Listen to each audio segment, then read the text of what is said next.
Should I listen to my feelings or what's inside my head? Should I act on what's inside my heart or analyze it instead?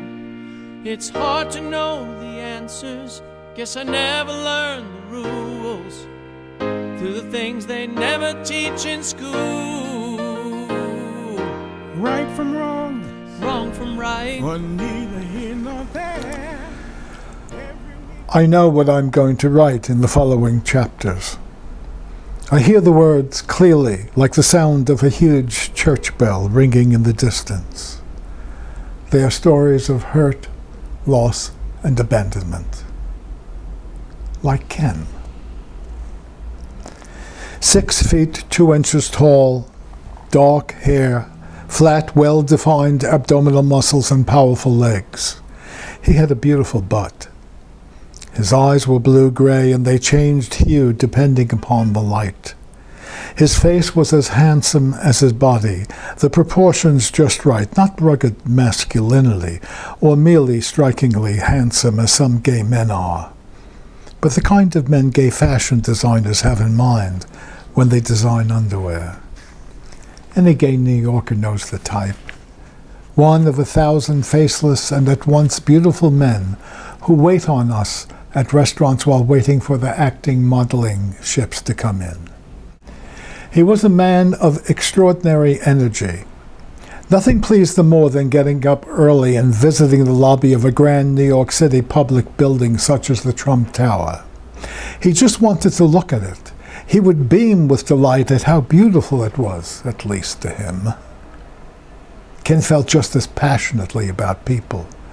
When attracted to another man, he felt completely in love without qualification or ambivalence, consumed by an idyllic fantasy of the other person.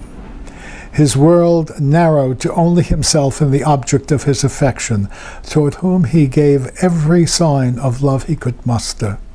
All his time, passionate sex, small but meaningful gifts, acquiescence to the other's preferences, and enough affirmation and caring to please a dozen men. Ken moved from New York to Houston. There I attended a psychological convention and arranged my time so I could spend a good deal of it with Ken. Ken picked me up at the airport, and together with my colleague Al Sperdone, we had dinner al fresco at a local restaurant. Toward the end of the meal, I noticed that Ken had stopped talking. He was looking around as if watching something in the distance, but never focusing on one spot.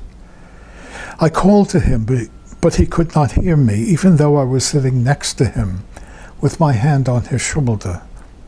I had seen that look once before, an aura before a friend had a grand mal seizure.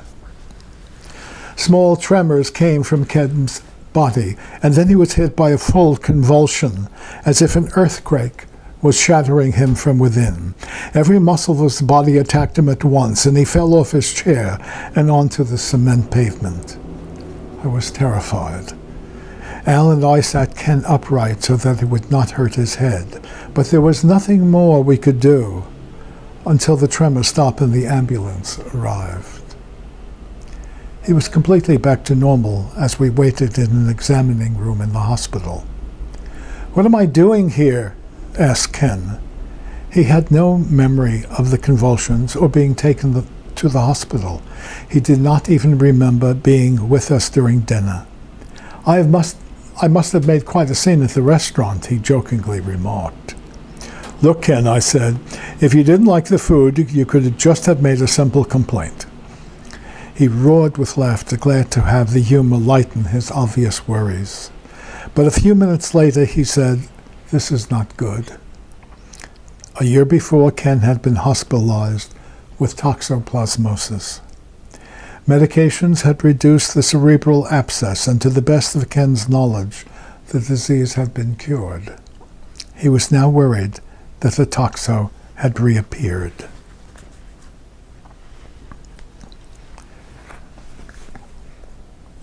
The next morning, I went to the hospital where he had another convulsion. There, his physician treated me like family and told me that there was nothing more they could do, and it was only a matter of time before he died. I did not ask how long, but I felt furious. I wanted to attack someone, get even for Ken's death, and for the deaths of so many friends and patients. The rage bubbled up in my body like magma, red hot, circulating underground, looking for an open vent leading into the atmosphere, but with no object to attack, to destroy, to scream at and curse. There was no one, no thing I could overcome, no battle I could fight that would make the slightest difference, that would save Ken's life, or save William, sitting at home, wasting away to a skin-covered skeleton. I wished for a bona fide enemy, but everyone in the hospital was so nice, so accommodating and compassionate.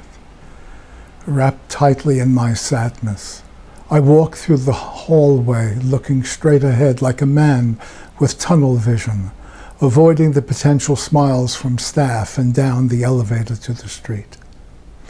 There I gazed up at the hospital. I do not know why. Mesmerized for minutes, wanting to stay, wanting to go, wanting to implant my feet firmly in the ground like a bronze statue.